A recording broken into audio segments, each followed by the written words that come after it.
Hello, hello, hello, everybody with Virtual Book Club. I'm here tonight with Finola Austin, our featured author from the paperback version cover here of Bronte's Mistress. And here's the hardcover to compare and contrast. I've decided I love them both, Finola.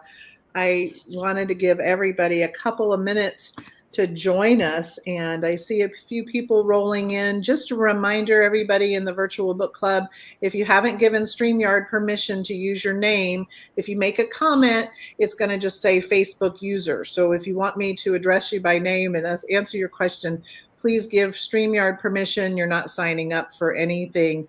But welcome everyone, and please let us know where you're watching from tonight. Finola, thank you so much for joining us. You're up in the city, and yes, you just had a wonderful holiday weekend, right? I did. It was wonderful because I was out of the city, but I do love New York, and I'm pleased to be back. But I had a great Memorial Day weekend out at Nantucket, and hope everybody else was enjoying some festivities as well. Yes, it was wonderful. Well, Shoshana's joined us from Dallas. That's our first member who's told me where they're from. Welcome, Shoshana. I'm going to go ahead and read your bio so we can get started. Sounds good. Sounds good. Finola Austin, everyone, was born in Gravesend. Am I saying that right? Yeah. In England, to a Northern Irish father and an English Welsh mother. When she was 5, her family moved to a small town of Whitehead in County Antrim. You got it. Close. Northern Ireland. Finola spent her childhood telling stories to her long-suffering younger sister and reading all the books she could get her hands on. Her high school was Methodist College Belfast, which she chose because it had a drama studio and Latin lessons. Finola returned to England for university and graduated with a BA in Classics in English from Merton College, Oxford, followed by an MSc in English Literature, 1800 to 1900, amazing, from Corpus Christi College in Oxford. Her master's dissertation focused on the works of the Victorian sensation novelist Mary Elizabeth Braddon and Wilkie Collins.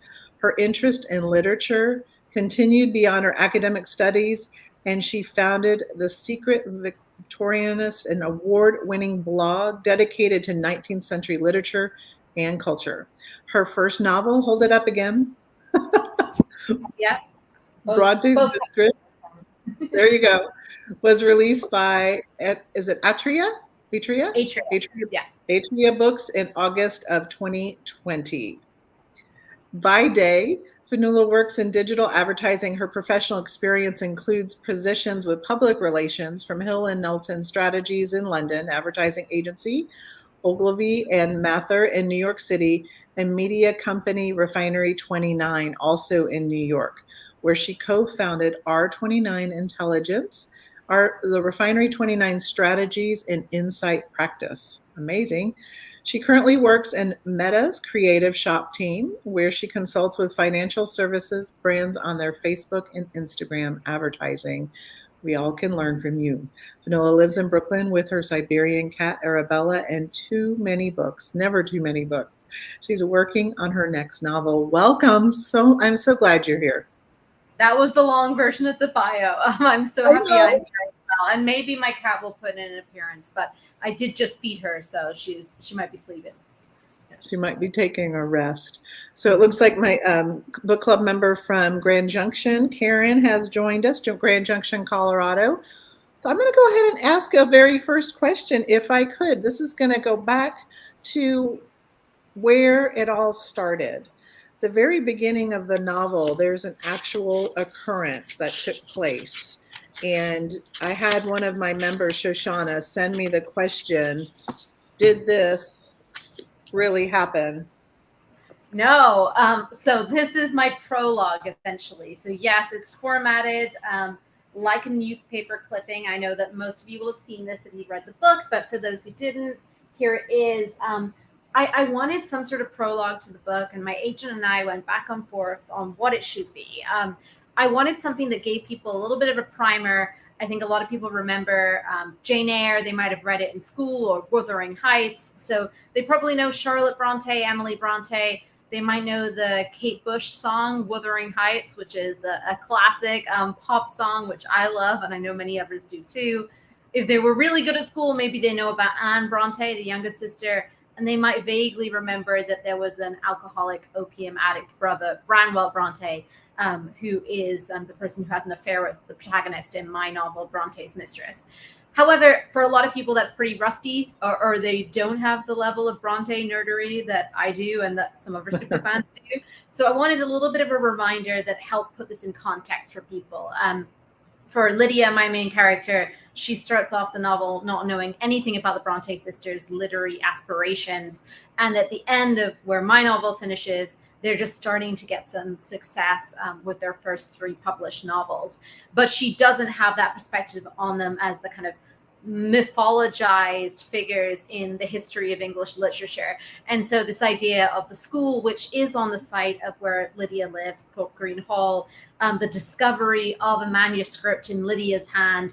I think when you're writing something in the first person, it's great to give readers a, why does this artifact exist? Why is this person telling their story? And so I wanted to kind of set it up in context. And I did go to the janitorial closet where I say the manuscript is found during my research trip. So that was the crumb of that idea. I went through it.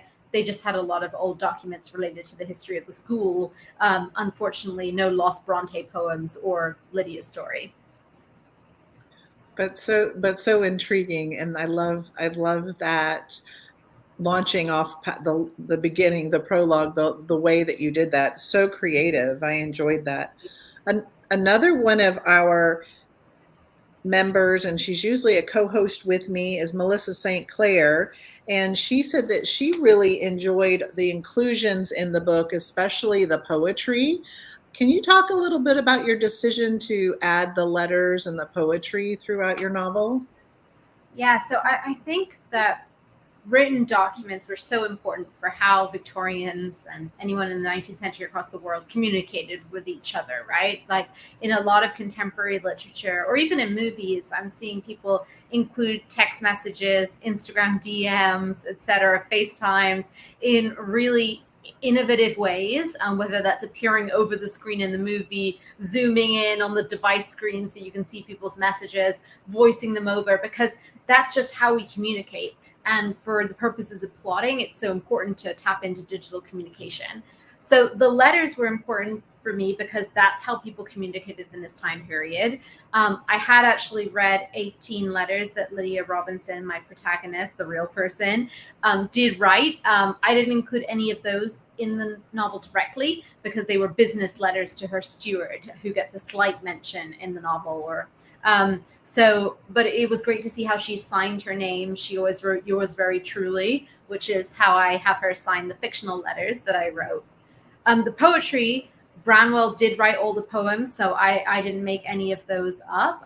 They're in the public domain, so I was able to use them. And this is some of the material evidence that we have about the potential affair between Branwell Bronte and Lydia Robinson, or at the very least his infatuation with his employer's wife, if it wasn't a physical affair, as I have it in my novel. So they were wonderful primary texts. I think poetry is very subjective, but my view is that the poems are pretty bad. So I did pick and choose the ones which I thought were kind of the most hilarious. I also played around with some kind of comedic timing in that we go from a highfalutin poem to him adding a postscript to his letter saying, if you can send more money, please do. So kind of bringing it back down to earth versus his romantic aspirations. So I had some fun through that. But I love found objects and letters in novels. I love their inclusion in real 19th century novels. I know like there's a lot of Jane Austen lovers out there, and letters is so pivotal to the plots of some of her novels, like Pride and Prejudice immediately comes to mind. And it was a great way to bring in some other voices as well. Like this is written in the first person. Lydia Robinson's voice is very distinctive, whether you loved her or loathed her or somewhere in between. And I wanted some other perspectives to come through, like the pretty mean mother-in-law to Lydia's sister, to some of the other people who get their own letter writing moment. Wonderful. And we were speaking off camera, off show beforehand. And I don't know about you ladies that read the book and any gentlemen in our book club, but it was nice to have some racy physical scenes in to read. I've been reading so much historical fiction lately and over time that it was like, wow, that's refreshing. It kind of motivates you to keep turning the pages. What made you think about including? It wasn't graphic; it was very romantic. It was very real. What prompted you to make sure to include that in your novel? I mean, I love 19th century literature. It's what my master's was in. But a lot of what we see in 19th century novels is held back by what they couldn't write about and they couldn't say.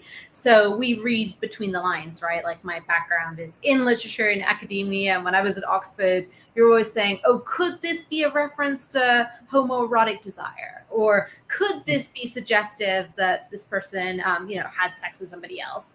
Or in a very famous moment within my family, one of my teenage boyfriends, when I was much younger, we watched a TV adaptation of Tess of the D'Urbervilles, where in the plot of Tess, she is taken advantage of by her employer when she's a dairymaid.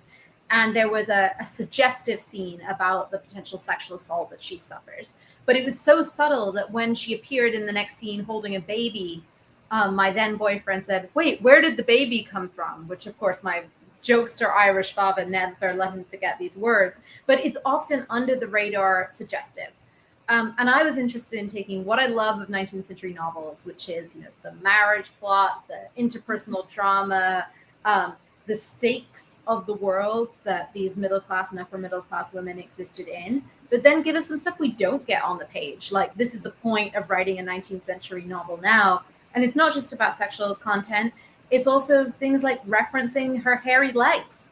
That is right there in chapter 1 or 2, I believe. And that's something I think about when I read 19th century novels is they weren't using Gillette razors, everyone. Or Longbourn, which is a Pride and Prejudice historical novel adaptation. It's Pride and Prejudice from the servant's perspective. Like, they talk about the servant girls, like, scrubbing the menstrual rags of the Bennet sisters, which is too graphic for what some people want to read about, but I love that. I love being brought into the kind of gritty realities of the past. I don't romanticize the 19th century much as I love it. And one question I've been asked at events is, would you live in the 19th century? And my answer is a hard no. It was a tough time to be living, especially as a woman. So yeah, I think some of it was just being realistic, and people are people. It doesn't matter if you wear a corset or if you live now or hundreds of years before. Like, people have been having sexual relationships. Many of those have been messy, and I wanted to reflect that. Right. I have a comment. I love Bronte's Mistress, big fan here. So thank you for that feedback live. At this point in time, do you have an excerpt from your novel that you can read to us? Yes, I will. It's not going to be a racy one. So for anyone That's okay. That's all right. Who hasn't read it yet, you'll have to dig through the novels for those. But this is pretty early in the novel. It's from when Lydia's in Scarborough, which is a seaside resort in Yorkshire where she and her family spent time. And both Anne and Branwell Bronte went on those trips. Anne Bronte is actually buried in Scarborough. She's the only Bronte sibling not in their home in Haworth in Yorkshire, if anyone gets a chance to visit. And Lydia is in their accommodations with her maid because she didn't choose to go to the theatre. Oh, Marshall, I should have gone with them. My desire to be alone forgotten, I paced the library, which was small and ill-furnished compared to ours at home. I pressed my nose against the cold glass and struggled to see anything of the world beyond the window. The fabled view of the beach far below had faded. To the concert, madam? Your Marshall said, still concentrating on the hem she was letting down on one of Mary's petticoats. No, to the theatre. Wild horses couldn't have dragged me to spend time with Edmund's mother tonight. I strode back and sat on the chaise beside Marshall, studying her expressionless face. She saw me, the real me, more than anyone else, yet wouldn't give up this play acting. She was the servant, and I was the mistress. We had our parts, and with them our corresponding lines and silences. Is that right, ma'am? She said after a long pause. Well, mightn't you have gone with them? Yes, yes, I snapped, but that isn't the point. She didn't ask me to elucidate what the point was, but only because she knew that I would tell her anyway. Marshall, I said, drawing so close to her that I blocked the light. She dropped her needlework into her lap and looked up at me. Not one of them was anxious that I join them. Not one of them. It was all the same either way. And isn't that a slight? There was a time when I had invitations and friends, when parties weren't complete without me. But now it's bring your daughters, Mrs. Robinson, if anyone thinks to ask me anywhere at all. And not an ounce of gratitude from any of them. No respect for where they came from. There was only sympathy in Marshall's eyes, although even to my own ears my speech sounded petty. I laid my head on her shoulder and let her stroke my temple, feeling all the sorrier for myself that Anne Marshall was the only one who cared for me. There was a knock at the door, and I sprang away from her, as if we were a young couple who'd been caught kissing. "Come in," I called, expecting William Allison or maybe Bob Pottage, our gardener who'd also come with us to Scarborough in the guise of a groom. But it was Mr. Bronte. "Mrs. Robinson?" Bronte addressed me for the first time in months and walked into the center of the room without waiting to be summoned closer. There was a confidence in his manner I hadn't seen recently, a directness in his stare that made me think there had been a crisis. "The theatre is all well?" I asked, drawing my hand to my chest. My breathing was shallow. "All is well. We were one too many for our tickets, and I volunteered to step aside." I nodded, though my heart was still racing. "But why are you here?" "I knew that Mr. Robinson, that you were also without company tonight. Both of you." He added the caveat with a nod toward Marshall, pulling us back from the brink of impropriety. She resumed her sewing, gaze downcast. I had no reason to doubt her absolute loyalty. My struggle was with my emotions regarding Mr. Bronte. The disgust I had felt that night at the monk's house fought against my joy that he had appeared, and at that juncture when I most longed for succor. "I thought you might be in need of amusement," he said. "Are you?" But that wasn't the question. The question was, can you forgive me? And can we be as we were? I swallowed my pride. Hadn't I wanted to be sought out above others, and to learn more of Mr. Bronte and his dangerous, different mind? "I am," I whispered. Mr. Bronte walked to the bookcase on the far wall and strained his arm to reach the upper shelf. I could see the muscles of his shoulder rippling, even through his shirt. I doubt they have much of a collection here," I said. I had to say something, or they'd both hear how my caged heart rattled against my ribs. "I think we should have some Shakespeare of our own, don't you, Mrs. Robinson?" he asked. He was already leafing through the pages, seeking out the play he had chosen. What a refined and romantic form of entertainment. Was this how the Brontes spent their evening? Reading and debating great literature with each other? And Mr. Bronte thought me capable of this too. "Marshall and I would be very grateful," I said. My maid bent even lower, as if trying to blend in with the furniture. "Go on," I whispered. Mr. Bronte dragged an armchair from across the room to read by our solitary lamp. He sat, pushed back his curls, which had grown long enough to fall into his eyes, and positioned his feet so they were nearly touching mine.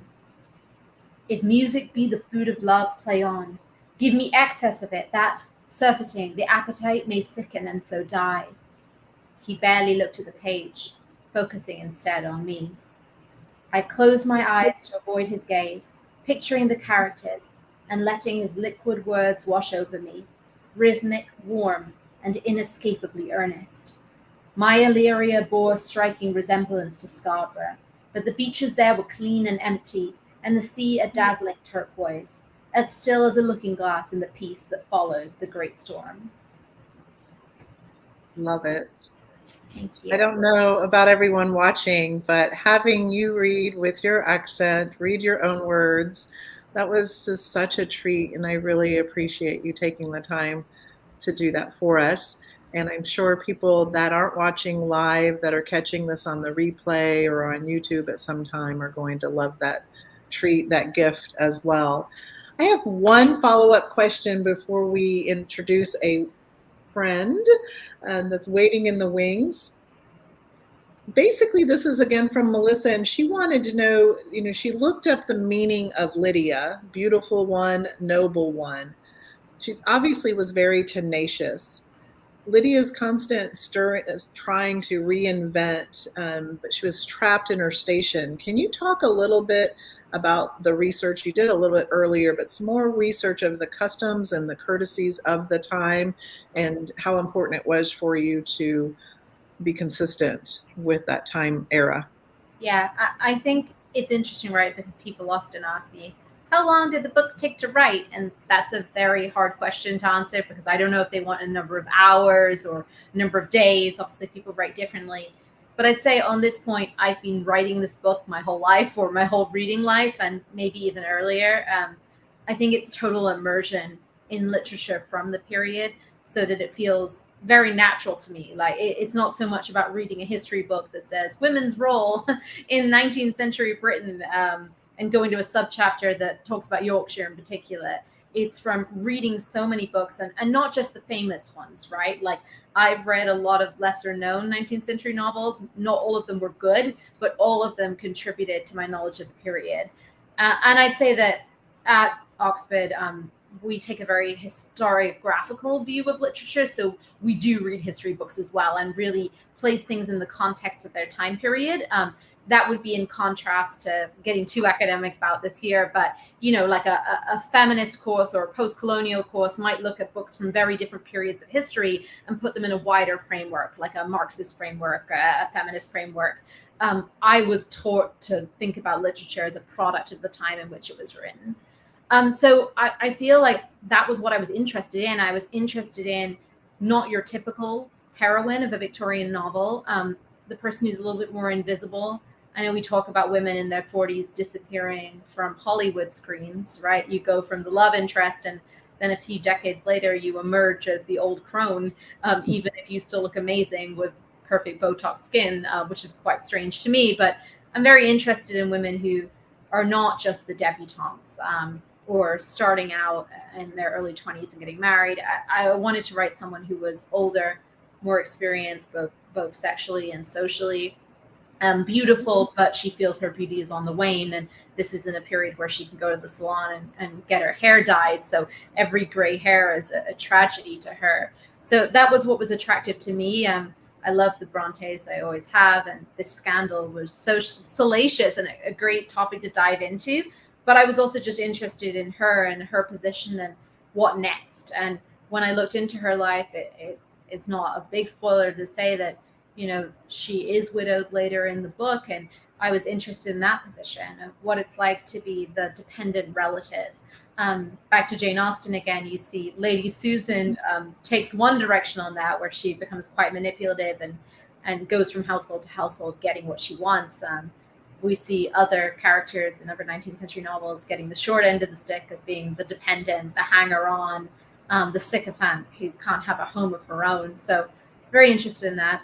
And then the novel is dedicated, the front, I don't know if you all saw this, but to the women who didn't write their novels. So this was at the back of my mind as well. Like as much as I love, the Brontes and George Eliot and Jane Austen, they were exceptional. And I've always been interested in the forgotten histories, especially when it comes to women. In the 19th century, literacy was increasing very much amongst women. But prior to that, we have few written records from multiple centuries from women about what their daily lives were like and what they were interested in. And that's not to say I'm not intrigued by wider historical backdrops as well, but I have laughed that I usually get this question from men. They say, well, what's the big historical backdrop though? Like, is a revolution raging? Is there a big battle scene? And this is not. This is a novel of the drawing room. It's also a novel of the fields, the dovecot, a little bit more down to earth as well. What goes on in the hovels of poor people in the area. But I'm interested in those small histories. And so writing about women's daily experience is something I'm going to keep coming back to, even when I do have that broader historical setting too. Wonderful. I loved it. I love your answer. So part of my tradition with my virtual book club is that our current featured author introduces us to another author, and I'm going to give you the floor to introduce who's waiting in the wings, and I'll bring her on in just a moment. Go ahead. I mean, I loved when the baton was passed to me, so really excited to bring in Nancy Bilyeu today. Hi, Nancy, as you join us. So Nancy and I have some things in common. We both write historical fiction. We're both in the New York area. She'll talk more about this, but now she's upstate versus in the city. But I thought she would be a good one to pass the baton to because, well, one, she's much more experienced at this than I am. She's on what, novel 5, is it, Nancy? So I want to hear from her and everything she has to say about writing and publishing as a craft. And 2, I love how her historical novels, they have that kind of thriller, suspenseful and mystery element, which is a bit different from what I do. So wanted to give you all something similar, but different with some spice. So welcome, Nancy. Thank you. That's such a nice introduction. I really appreciate being here. This is very exciting. My new novel, which I have a copy, The Fugitive Colors, came out 2.5 weeks ago. And it's doing very well so far. So I'm extremely pleased by that. It's very hard as an author to know. It's my 6th novel. So yes, you'd think I'd be very blasé, here comes, but no. I'm always very nervous before a novel comes out. And I often do not know what to expect. And I read all the reviews on Goodreads and Amazon and NetGalley, everywhere. And I'm very interested in the feedback because I find it very hard to predict. So some of the book club members may know my first 3 books was a trilogy set in the Tudor era, Joanna Stafford as a Dominican novice. And it was a thriller trilogy set in the reign of Henry VIII, where she is very much against the dissolution of the monastery. So she's a Dominican novice fighting for her future. And I bring in some of the real people of the Tudor era. It was a lot of fun. The Crown was that first one. And actually, Oprah gave it a plug, which is always very helpful. So, but I have changed century. I am now in the 18th century. And the first one in this new series is The Blue, which came out in very late 2018. And I'm now, my main character, instead of a Dominican novice, is a Huguenot, a French Protestant, which is my background as well. I'm descended from a settler in the colonies. Who's a Huguenot, and she is an aspiring artist who's struggling to find a way to succeed as an artist. And it's very hard in the 18th century. There's many barriers. So the first book, and I apologize for this, I don't have the blue, the US version. I have the Polish version. That's but this is the real cover. It's just, Beckett instead of blue. Because I just wanted to show you that I think my publisher is very good with theme of design. My books are set in the art world. The first one, The Blue, is about finding a formula for the most exquisite color blue ever invented. And she ends up going pretty much undercover in a porcelain factory. So I did a porcelain spy story, which I think I could safely say is original. Yeah. No one else has done this. And I did another novel after that called Dreamland, which is set in my own New York City, Coney Island, turn of the century. Really enjoyed it. My publisher was all for it, but they really wanted a book to follow The Blue. They're based in London, and the people there wanted more. So I came up with another novel with Geneviève Planchet. That's her name. And in this book, she is dealing with the consequences of the thriller plot of The Blue, which are pretty severe. She is now married, and she is starting a silk design business, which is based on the real Spitalfields, East London, Georgian England craft, which was silk weavers, was a very meticulous and very demanding way to make a living. And the Huguenots were very involved in it. And she is designing flowers that are then put on weaves, and they are then put into the weaves of the actual silk dresses. And they're very popular in the American colonies, actually, for the rich merchants' wives. So she gets sucked into a plot, however, because she accepts an invitation to the home of Joshua Reynolds, leading artist, and then is pulled deeper and deeper into dark doings. I can't say anymore, but I really enjoyed. My father was a watercolor artist. I love the lives of artists, and so I really enjoy trying to take that life and turn it into fiction that's exciting, that's not passive, but that, their thoughts about art, their struggles, their very competitive feelings with other artists. I like putting that into the mix. So that's what I'm working on. That is, Nancy, that is a spectacular explanation of your craft, and I loved it, and I can't wait. We need to schedule, I can't remember exactly when we are going to feature Fugitive Colors, so we'll do some business on the side, but I just wanted to say welcome. We chatted before we started, and it's so neat for everyone to be in so many different geographic locations tonight. We have a lot of folks watching us from Dallas, and also from Georgia and from Colorado. So Nancy, welcome. And I was wondering, after that wonderful overview of your work, do you have a question for Finola tonight? Oh, I do, because I'm always very interested in family politics. Maybe that says a lot about my family. And, reading Jane Eyre and reading Wuthering Heights, and I did read a biography, but I'm by no means an expert of one of the Bronte sisters. I'm very interested in this isolated family and, growing up brilliant, but growing up sort of with each other as all of their references. And I was just wondering, because you did so much fantastic research, how did your feelings change about the politics of the siblings? Because for people who've read your book, they know that you get a treat, a look into that. But I was just wondering, did you find any surprises, any revelations? Yeah, so I love the family politics and the family drama too. I think that comes across in what I write. And, I'm from a big Irish family, so trust me, we've got plenty of that on our own. But yes, the first time I remember being aware of the Brontes as people rather than just as writers, the first biography I read was as a teenager. It was Dark Quartet, which is a very readable biography.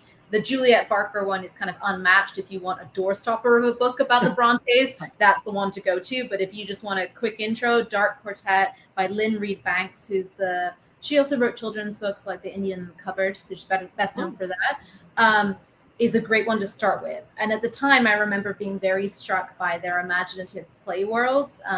They use these toy soldiers to come up with a whole world of stories that they wrote separately and together, including two worlds of Angria and Gondel. If you've ever seen the kind of tiny little magazines that they wrote on these minuscule books, they're on display at the museum in Haworth, the parsonage there. They were meant to be magazines for the toy soldiers. That's why they made them so small so they could read them. And I was struck by that because my sister and I had that sort of imaginative play. We had probably a decade-long running story, which we can still reference now with a lot of characters. So that was what initially drew me to them, was that kind of shared play acting. And I think we do get this impression of them as kind of the weirdos on the edge of the moor with no one else around them. I think what I've understood more and more from reading great academic literature about the Brontes, including Juliet Barker's, is that they weren't as cut off from everybody else as we might expect. Their parents were pretty well read. There's an amazing biography of their mother, whose last maiden name was Branwell. That's where Branwell's name came from, Maria Branwell from Cornwall. She died when Anne was just a baby, so most of the children didn't have many memories of her. But, she wrote as well. She was incredibly well read for a woman of the period in her position.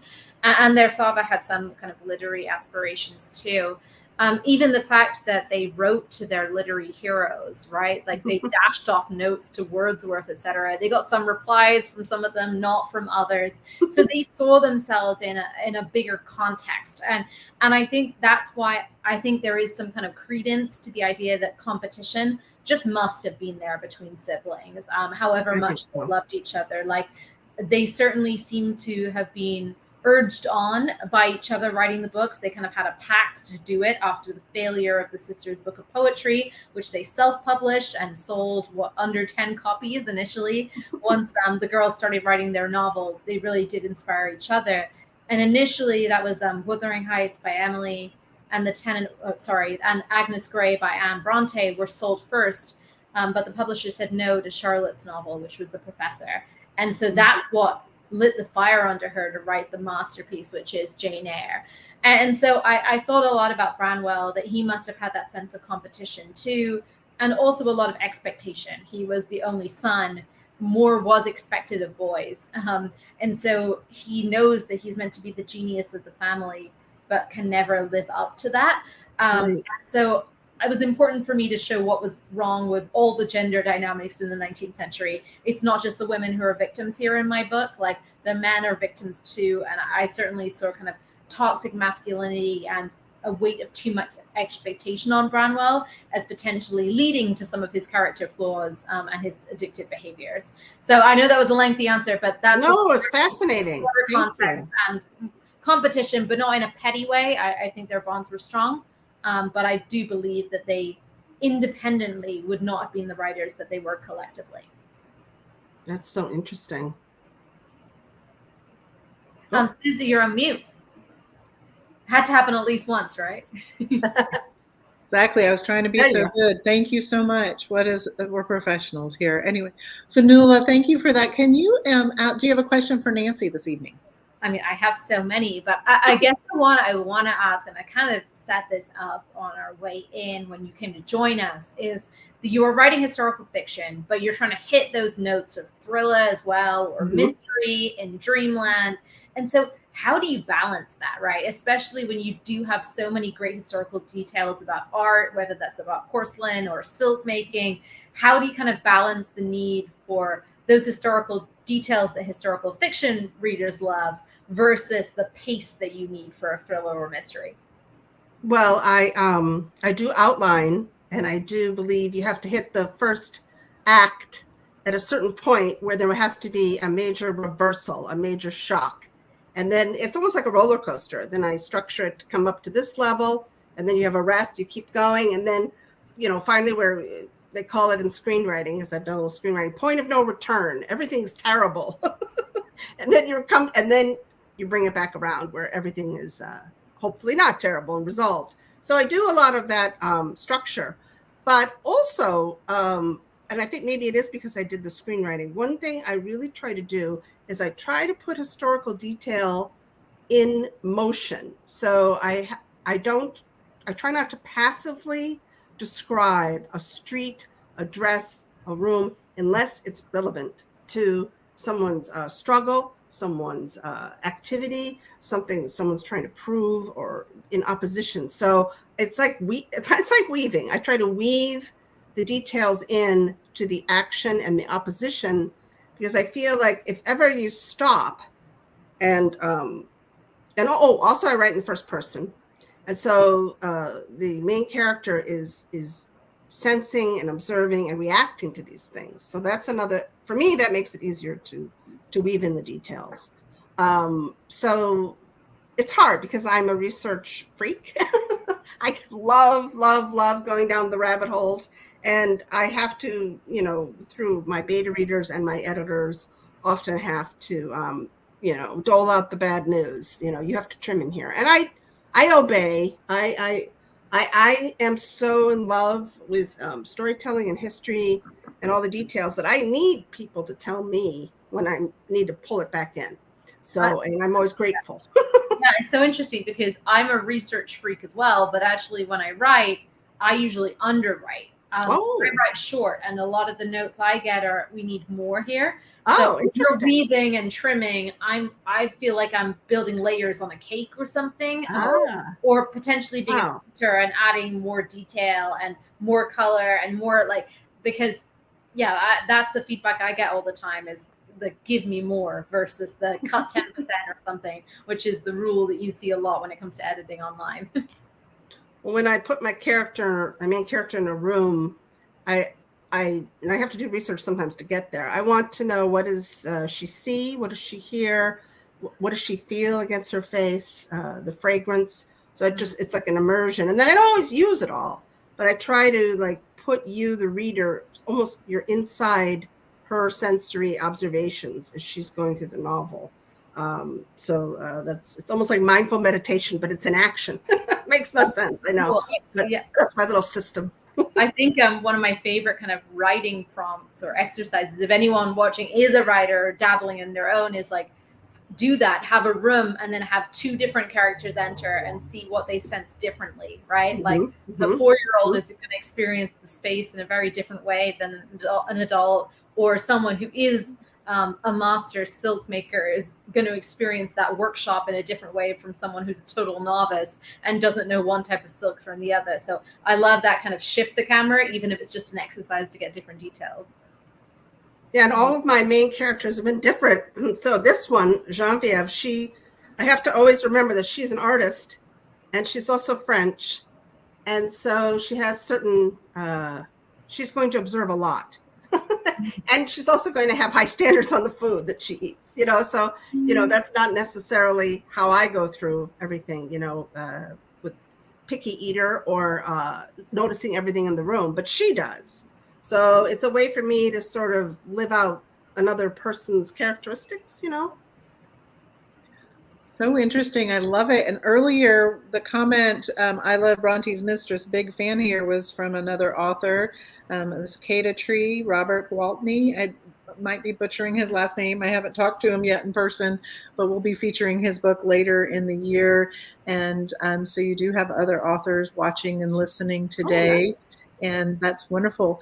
I have one, we have flown through our 40 minutes. I just love listening to the two of you speak and would want to stay forever. I was wondering if we could close out though with just a little bit of an overview of what you are working on, what you are allowed to talk about. We'll start with Nancy. I think you gave us a little taste what you're currently working on.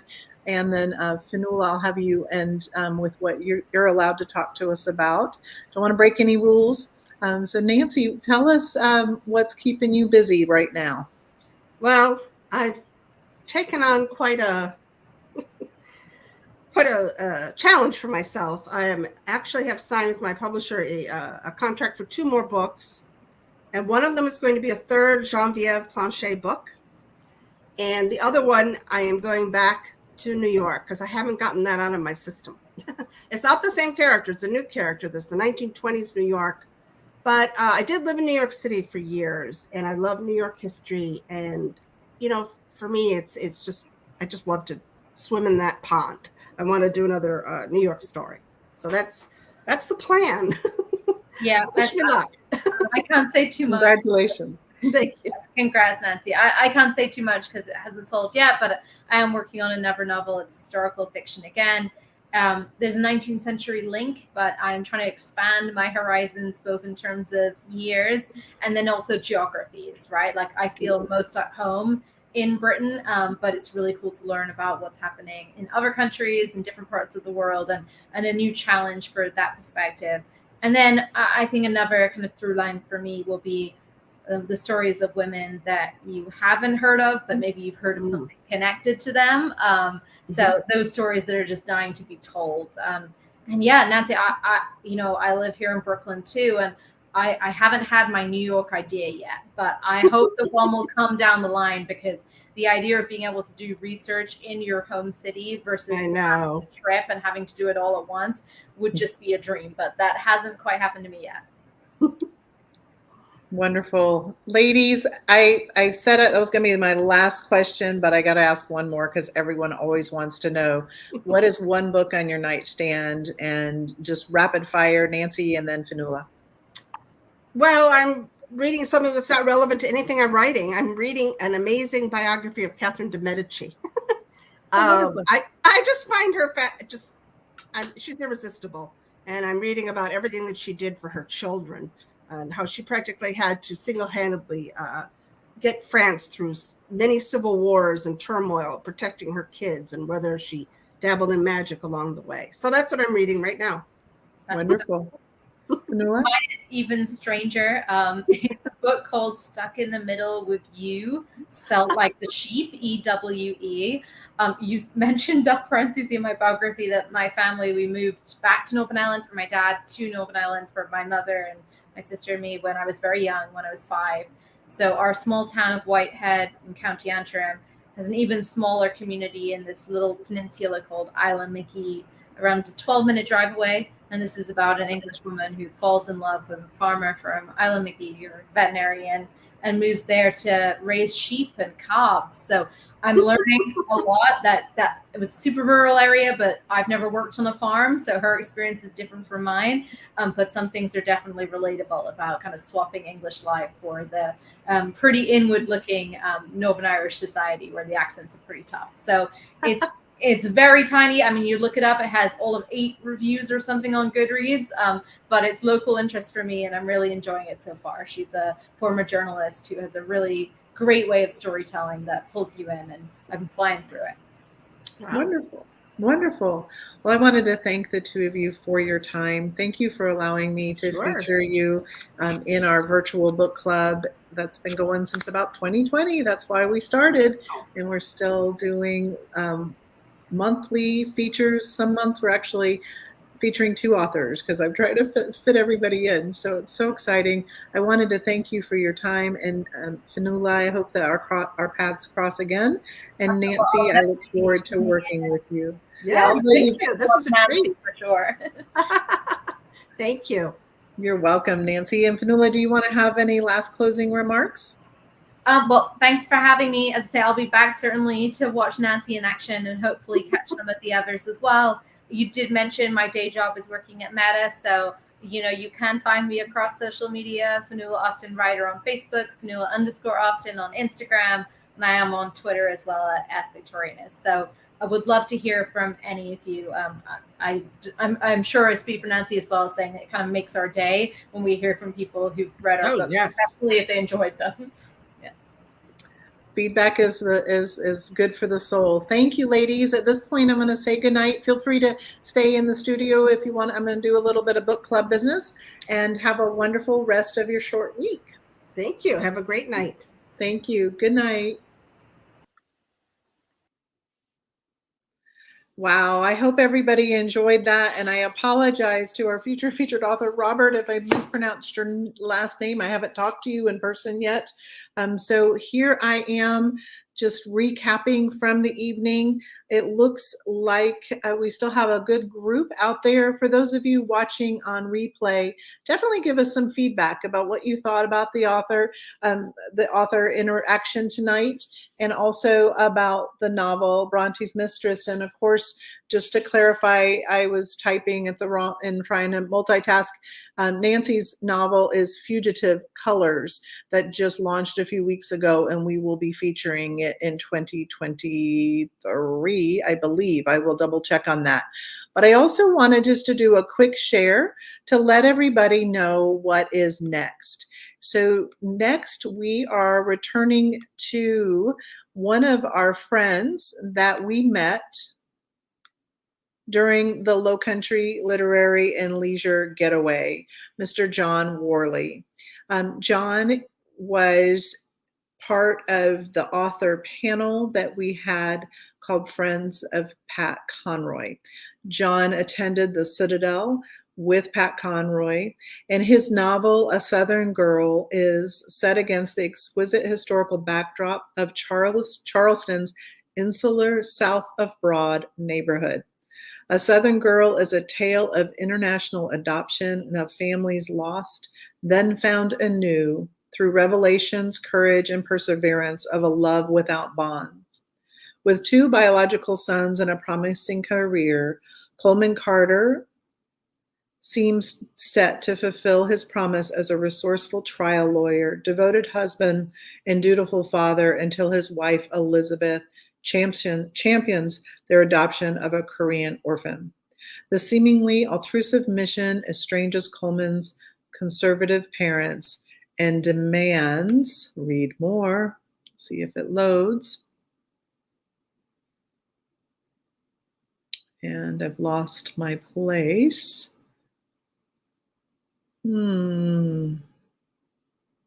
Sorry, guys. I'll let you all finish reading all of the preview. Sorry about that, everybody. But here is, as I've totally lost my place, and I'm not going to waste too much time trying to find that. Anyway, the feedback I have received from several of our group leads is that it was gripping the minute they started reading it, that the language was in depth, the descriptions were amazing, and the first release from this novel was from Pat Conroy's Story River Books, and there was a foreword by the New York Times bestselling novelist Therese Ann Fowler. One of our friends have made a recommendation or a blurb here. We featured Patty Callahan in the past when we read Surviving Savannah, and her blurb is, "This is a gorgeous, heartfelt book from a masterful storyteller. I didn't want to miss a word of Worley's whispered secrets." So if you need any help obtaining the book, if you would like to get an audio version, it's available as well. So in the month of June, again, we are reading A Southern Girl by John Worley. I hope you enjoyed tonight. Finola shared with her, the writer is her public page. Feel free to follow her along. And if anyone has any ability or desire, you all have the ability to be a co-host of future virtual book club meetings, please send me a message, because I want to make sure that there's more interaction and it's not just always me speaking with the authors. I want to give you the chance to interview an author. So if you're interested in that, please send me a message. I hope you enjoyed tonight's meeting. I look forward to chatting with you all in June. And if you ever have any questions about the book club, feel free to send me a message on Facebook or to my email, which is Susie, SUSIE, @travelbysusie.com. Signing off from the Low Country, Fripp Island, South Carolina. Have a wonderful evening, everybody. Bye-bye.